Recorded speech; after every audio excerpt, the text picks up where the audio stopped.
Great, here's my mill that I've got set up. I milled these two. That's my new puppy dog, Bart. Say hi, Bart. Hi. I got these two 6x6s milled out yesterday. Here's all my scraps from it. And then I ran out of...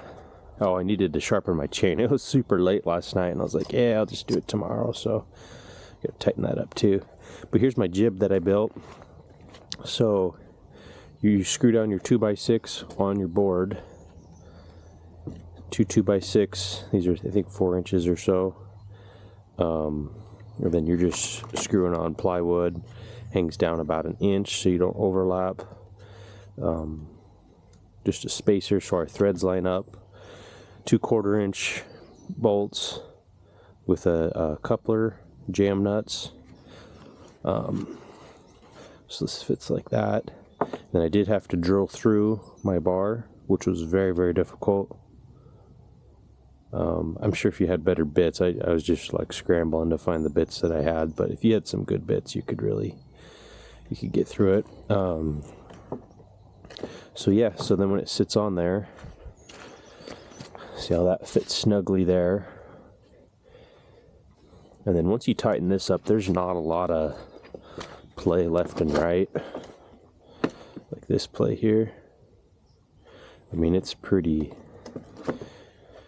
I mean, these ones, I was just eyeballing them, and they are, I mean, you can kind of see right there. I mean, they're straight. So,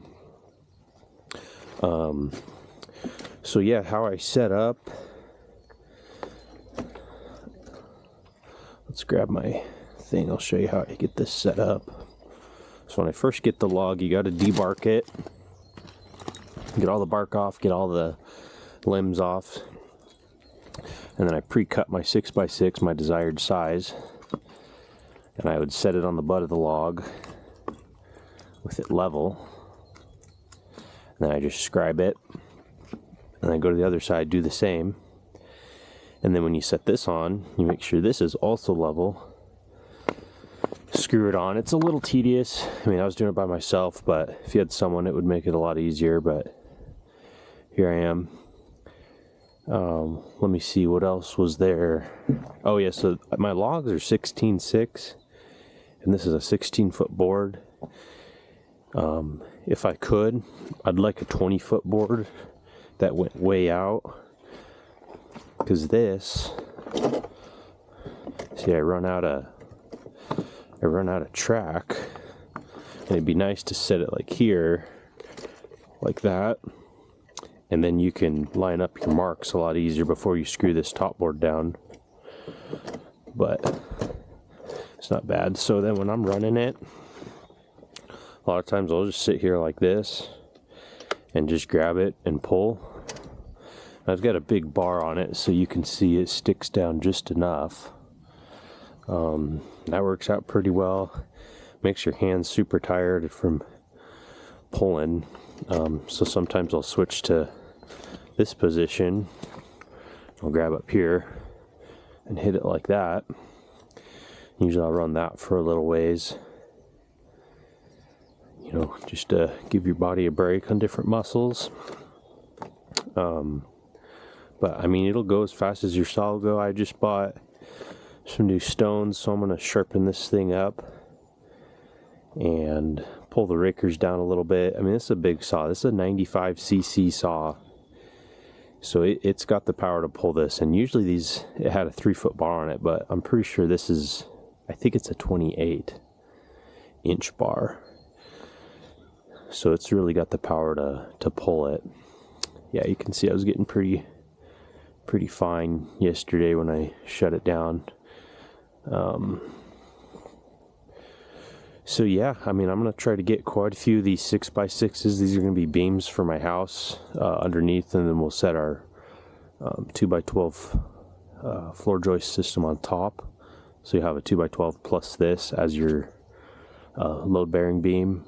Do concrete piers every 8 feet with triangulators. So this thing will be stout. I got my big log pile over there I'm going to be picking at. I've got a bunch more logs all over, but these are the oldest ones, so We'll start with those, and pine's pretty soft, so it's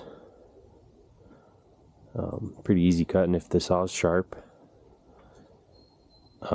Yeah, let's get at it. I'll do some time lapses and go from there. Okay, so I don't know about you guys, but I like to use these grinders. I mean, I've used the files, the old school. It just takes a long time, especially on these big bars, and I just feel like those files would like stop cutting after like one set. So it's like, man, you're buying so many files. For these, you buy 3 of them for $7 and are good for a long time. But it's nice because you can just let me see which way here. I guess you stand on this side of the bar. I might have to reset this up. There, yeah, like this. And then you just hit your, hey, don't chew on that.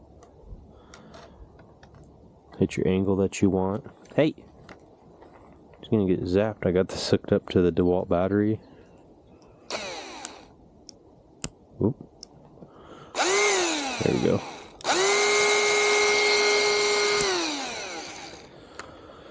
Alrighty. Let me flip this around actually. Well,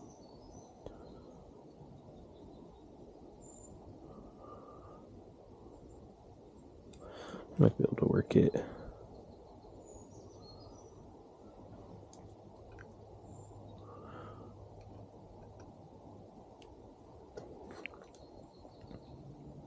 Maybe I need to be right here.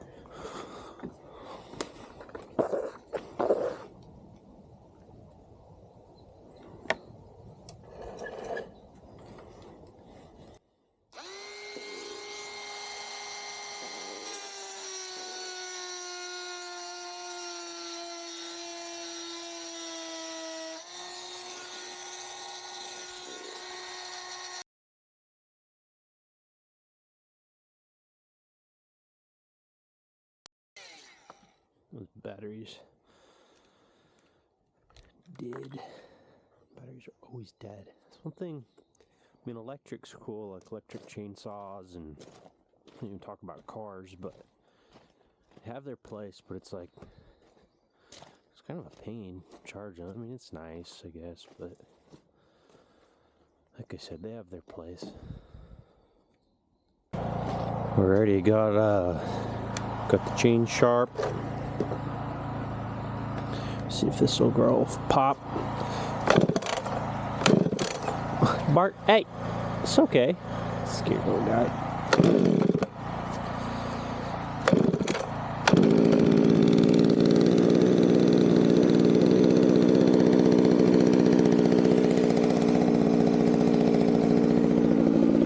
Hey, you're all right, buddy. It's okay. Scared little guy.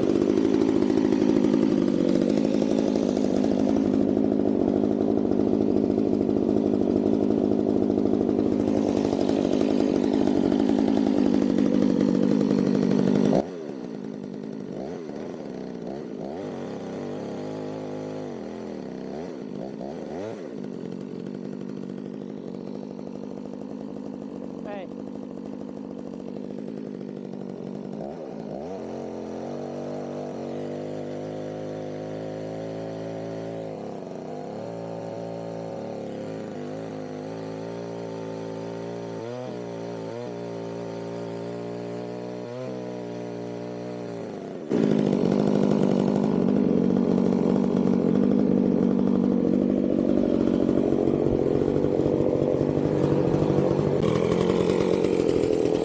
Okay. So yeah, let's show you guys what we got here.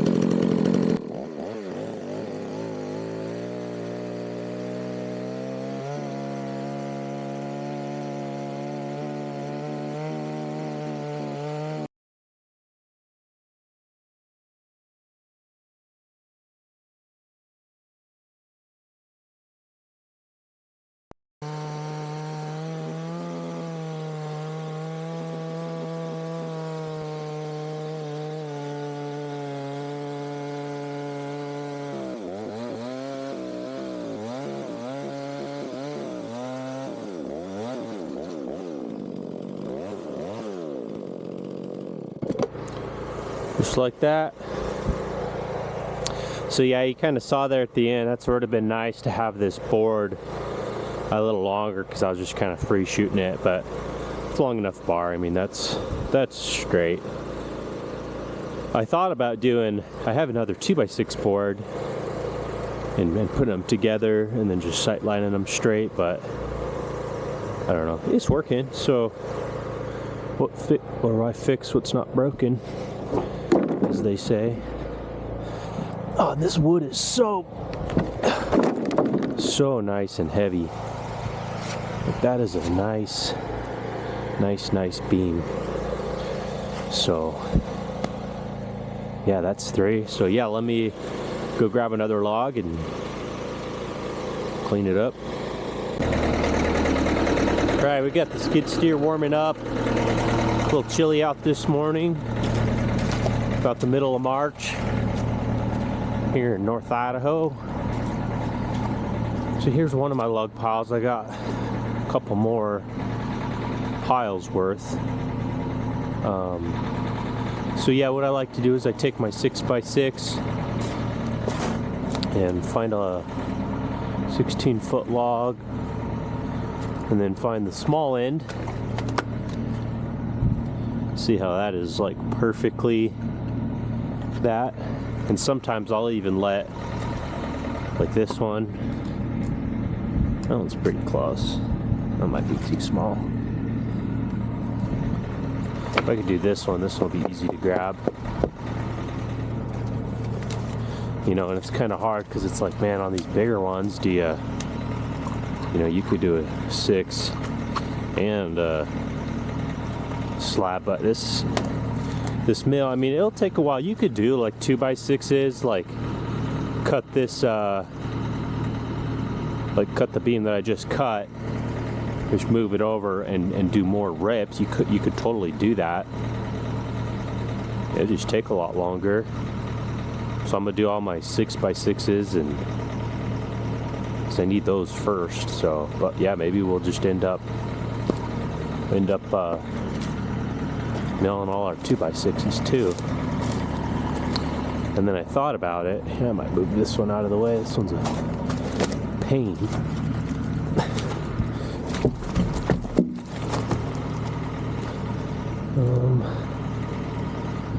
Slide it up there.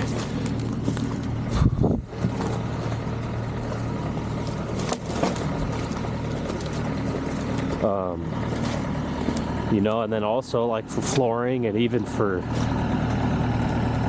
walls, 2x6 tongue and groove, or 1x6, or 1 by whatever. You know, if I did, you know, I could build it into boards and just get a tongue and groove router bit. And it's a lot of lumber I've got to work with here, so that'll take a long time, but it's just time. I'm not paying a lot of money for all this, my jib, and it's not that expensive. So compared to tens of thousands of dollars, if you were to buy lumber, it's like, well, it's how our forefathers did it. So we'll just do it. So you just make it happen with what you got.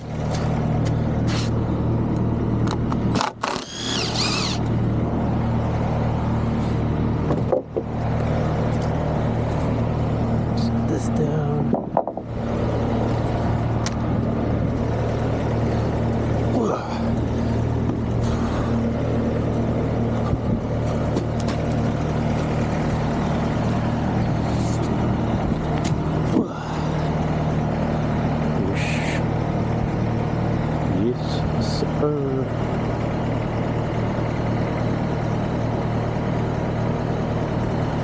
Okay, let's grab this other log.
little bit more room.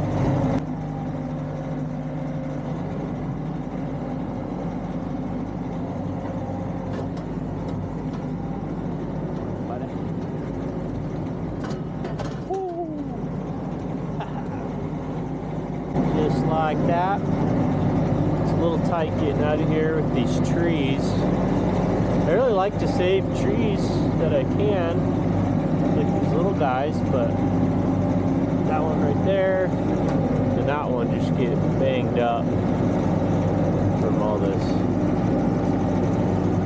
lumber coming in and out.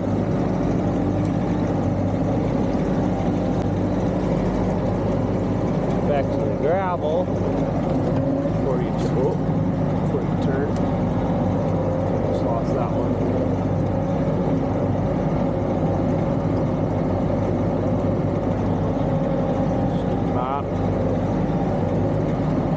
Man, skid steers are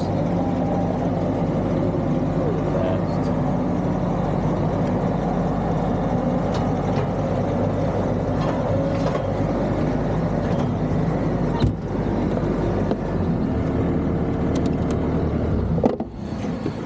I mean, if I could only have one piece of equipment, be this, which I basically do, but I mean, pallet forks, bucket, I got an auger, I got a grapple over there. The grapple works good for this stuff, but it's a little harder to pick them out of the pile just like I did. These forks are a little longer, so it works out. But if I could have tracks, I'd probably go tracks, but they're way more expensive for a track unit. I was thinking about over the tire tracks, but also there's like 3-4 grand. But for what it is, man, they will save your butt. And it has. And it's paid for itself probably countless times over.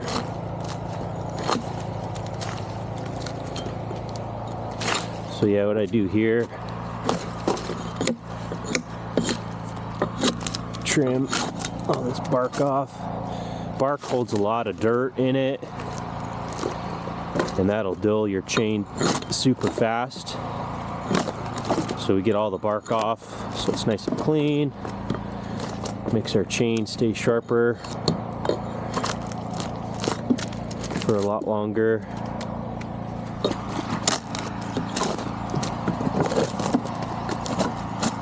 This is super satisfying to do. I cut these down probably about a year ago now, but super satisfying when the bark just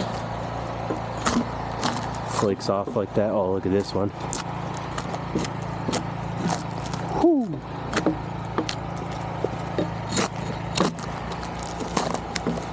Nice.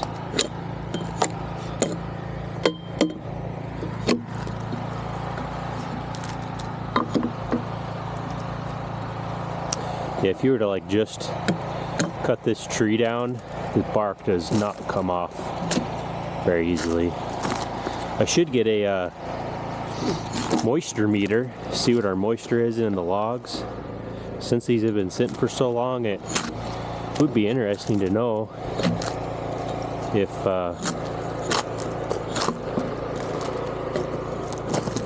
how it is, how much moisture we got in it.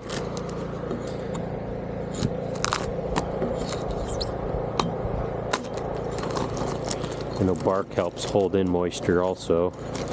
And these, man, yesterday I was hauling one over, and this is so slick. You can see it's got like a little gooey residue, and it makes it very slick.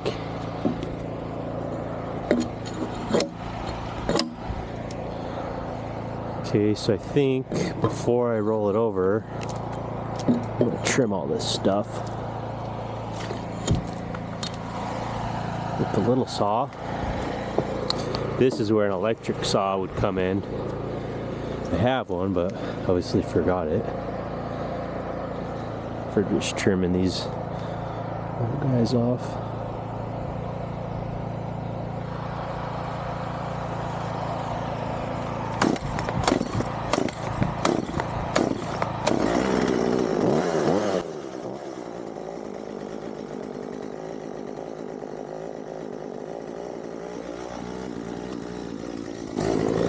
Bart's doing.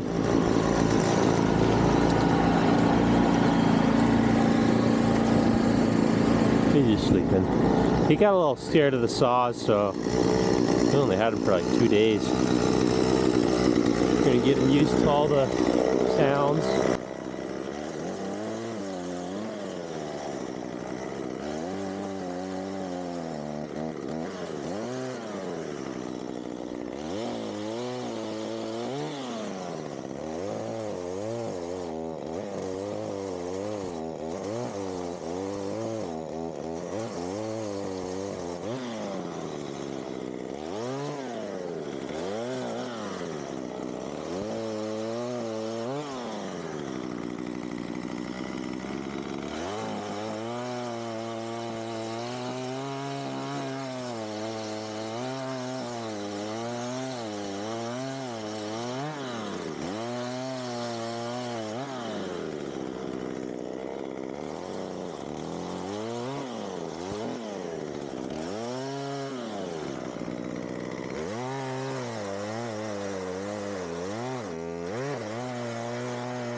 Okay, so then rolling these bad boys.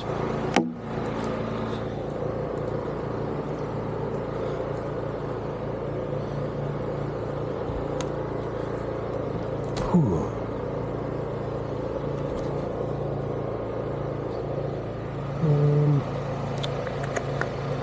Don't feel too bad. Oh yeah, it's bad. Oh yeah.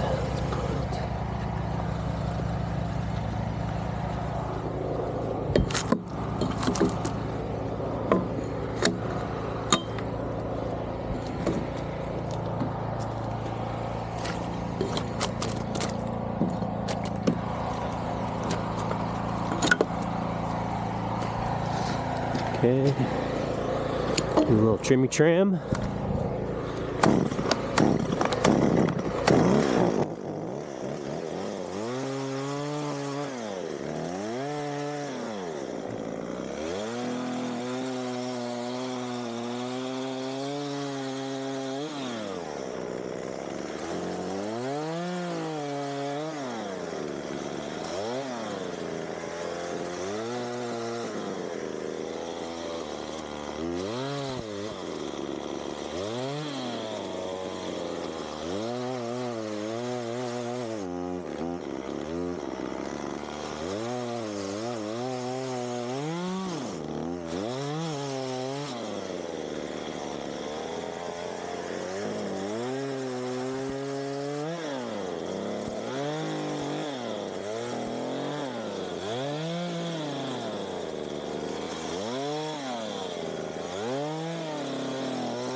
Okay, so now what I'll do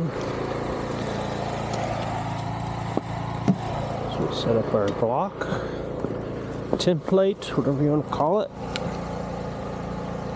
I mean, ideally you'd cut that square, but it's pretty dang close right now. So level it.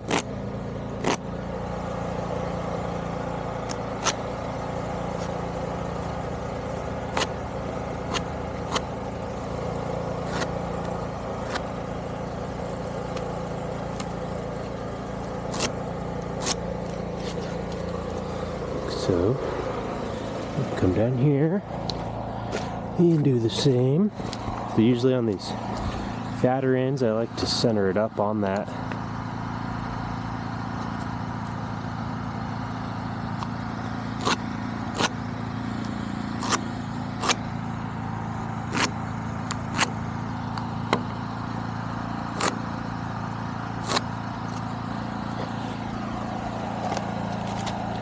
Then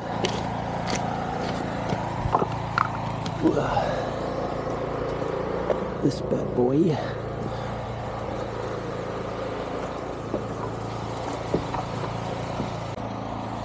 So you can pretty much just sight line it.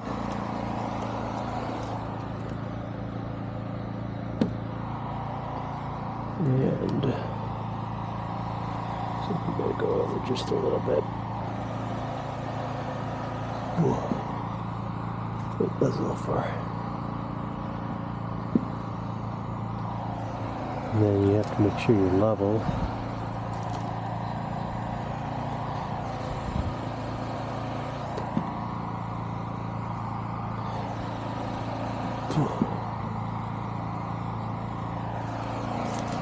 Pretty close.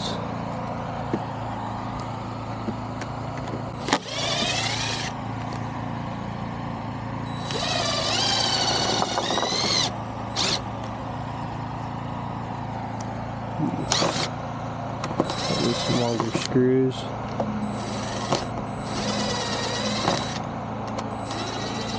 Some straighter ones. Okay, so this side's level, that side's level. Put some rollers under here. Okay.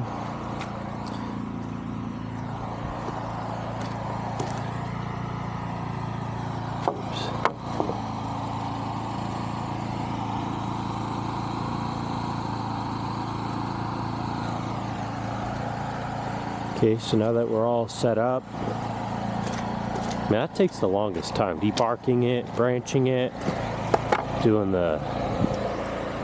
It takes a while.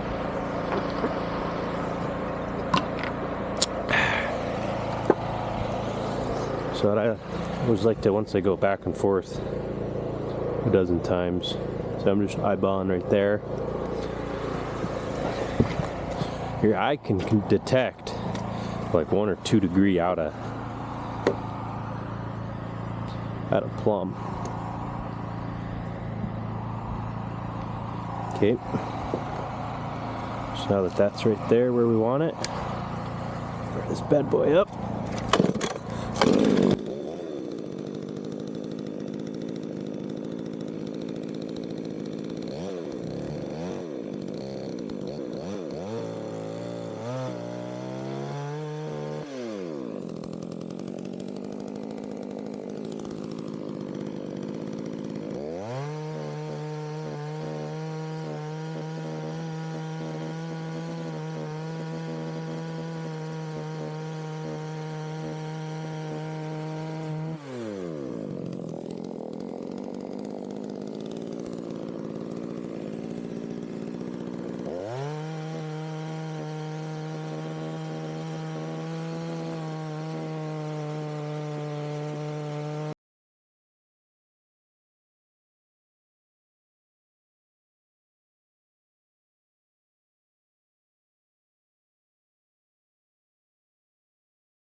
Well, just like that.